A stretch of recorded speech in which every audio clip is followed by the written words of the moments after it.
जो पहला वीडियो था उसमें हिमालय पर्वत के बारे में पढ़ रहे थे।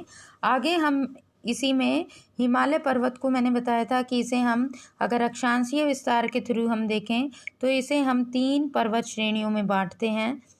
इस तरह से ये जो आपको ये इस तरह से अक्षांशीय विस्तार आपको दिखाई दे रहा है, ये वृहद हिमालय यानी कि हिमाद्री हिमालय, बीच वाला मध्य हिमालय और ये हमारी शिवालिक श्रेणी यानी कि जो लास्ट में है ये हमारी शिवालिक श्रेणी है।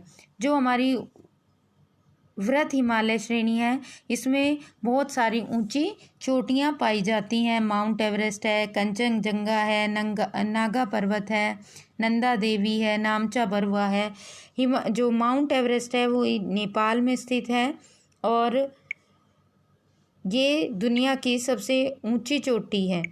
और जो कंचनजंगा है K2 ये हमारी यहाँ पर कश्मीर में स्थित है और ये दुनिया की भारत की ये सबसे ऊंची चोटी है। आगे मैं इसमें बता रही थी कि जिस तरह से हमने ये उत्तर से दक्षिण की तरफ जो हमने ये देशांतरीय विस्तार पढ़ा है, इसी का हम आगे पश्चिम से पूर्व की तरफ अगर हम देखें तो भी हम हिमालय को 4-5 भागों में बांटते हैं। कश्मीर हिमालय ये आपका सिंधु नदी वाला, फिर पंजाब हिमालय, कुमायूं हिमालय, असम हिमालय, पूर्वी हिमालय, इस तरह से इन्हें हम नदियों से सिंधु से और गंगा नदी तक सिंधु से सतलुज नदी तक, सतलुज से तीस्ता नदी तक, तीस्ता नदी से काली नदी तक, किस तरह हमने इसको डिवाइड किया है।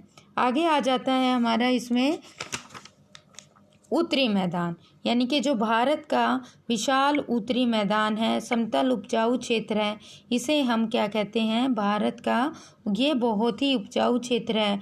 जो इन पहाड़ी क्षेत्रों से ये नदियाँ अपने साथ जो भी उपजाऊ मिट्टी बहा कर लाती हैं उसके जमा होने से इस मैदान का निर्माण हुआ है।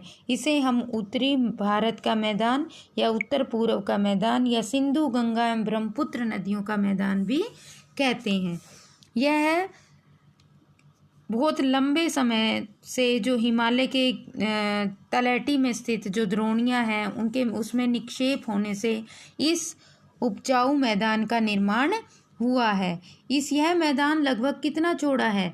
यह मैदान लगभग 2400 किलोमीटर, यह मैदान लगभग 2400 किलोमीटर चौड़ा है और लंबा है यहाँ से पश्चिम से पूर्व की तरफ, और इसकी जो चौड़ाई है वो 240 से 320 किलोमीटर तक ये चौड़ा है। इसमें बहुत ही उपजाऊ मिट्टी पाई जाती है और यहाँ पर बहुत ही सघन जनसंख्या वाला क्षेत्र है क्योंकि यह क्षेत्र बहुत ही उपजाऊ होता है। इसमें ढाल बहुत ही कम होता है।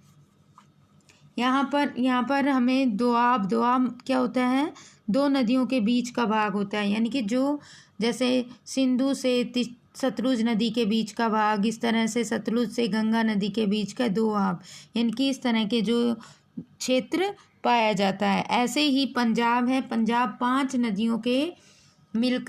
नदियों के क्षेत्र से मिलकर वो क्षेत्र बना है, इसलिए इसे पंजाब भी कहा जाता है।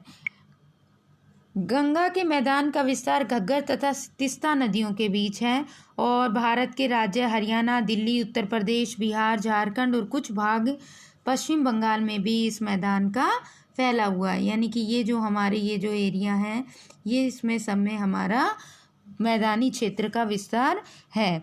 और जो ये उत्तरी भारत का मैदान है ये पुराने जलोढ़ से मिलकर बना है और इसमें हमें भाबर, बांगर या इस तरह की जो संस्कृतियाँ हैं या ये मिलते हैं। भाबर इसमें मैं आपको बताती हूँ कि भाबर हम किसे कहते हैं बेटा।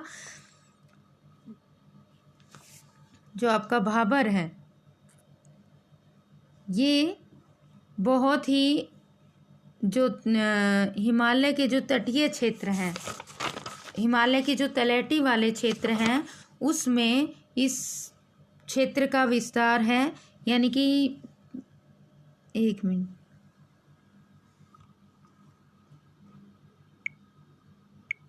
जो इसमें आपका ये भाबर दिया हुआ है यहाँ पर,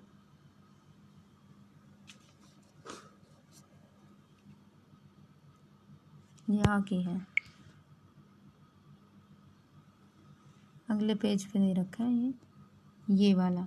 ये आपके बेटा इम्पोर्टेंट क्वेश्चंस बनते हैं कि आपके जो शिवालिक के जो गिरिपद हैं उन पर 8 से 16 किलोमीटर की चौड़ी पट्टी मिलती है जिसका निक्षेपण ढाल पर हुआ है।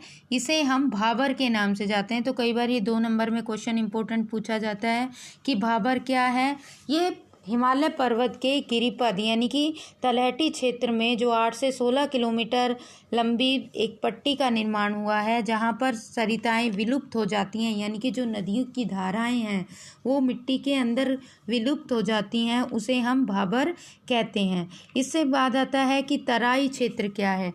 तराई जहाँ पर ये विलुप्त हुई सरिताएं दोबारा से फिर अर्थ पर मतलब उस पर पृष्ठ पर हमें दिखाई देती हैं, भूपृष्ठ पर, वो हमारा तराई क्षेत्र कहा जाता है। आगे फिर जलोढ़ के निर्माण से जो भी क्षेत्र बनता है उसे भी 2 भागों में बांटा जाता है। एक है बांगर, एक है खादर।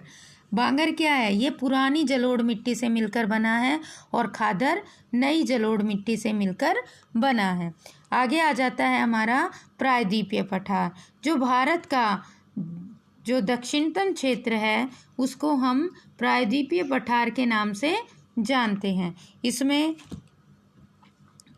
ये जो हमारा क्षेत्र है ये हमारा सारा प्रायद्वीपीय पठार है। यानी कि प्रायद्वीप किसे कहते हैं बेटा? जो 3 साइड से वाटर से घिरा हुआ होता है। यहाँ पर बंगाल की खाड़ी और यहाँ पर अरब सागर, ये बंगाल की खाड़ी और नीचे हिंद महासागर, ये 3 साइडेड से वाटर कवर है, तो इसलिए इसे हम क्या कहते हैं? प्रायद्वीपीय पठार कहते हैं। आगे इसमें आ जाता है प्रायद्वीपीय पठार एक मेज की आकृति वाला स्थल है जो पुराने आग्नेय तथा रूपांतरित शैलों के मिलकर बना है।